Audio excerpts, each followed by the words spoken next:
যে বন্ধুরা দেখো আজকে টক মিষ্টি ঝাল না কিন্তু টক মিষ্টি ডাল রান্না করছে মুসুরির ডাল দিয়ে। তো ওই টকে দিলাম হলো তোমার তেঁতুল। এবার ডাল সিদ্ধ হয়ে গেছে, তেঁতুল দিলাম, লবণ দিলাম পরিমাণ মতো, হলুদ দিলাম। এবার সর্ষা দিয়ে তেলের উপরে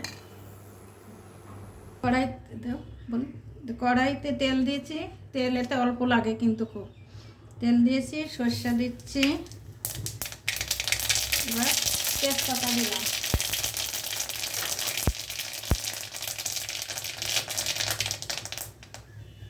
দিয়ে এই যে ডালটা দিয়ে দিলাম।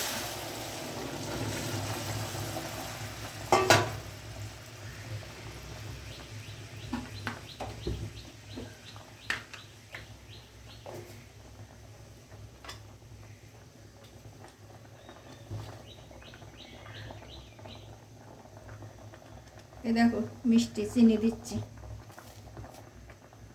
খুব অল্প চিনি দিতে হয়। আর তেঁতুল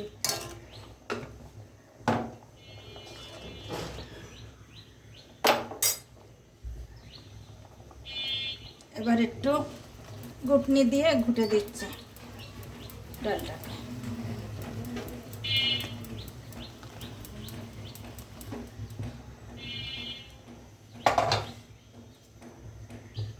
এই যে আমার টক মিষ্টি ডাল হয়ে গেল। এইটা যদি তোমরা খেসারির ডাল দিয়ে করতে চাও তাহলে আরও ভালো লাগবে।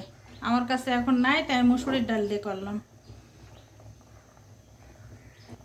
এই যে টক মিষ্টি ডাল রান্না করা শেষ আমার। তোমরা ভালো থাকো, সুস্থ থাকো।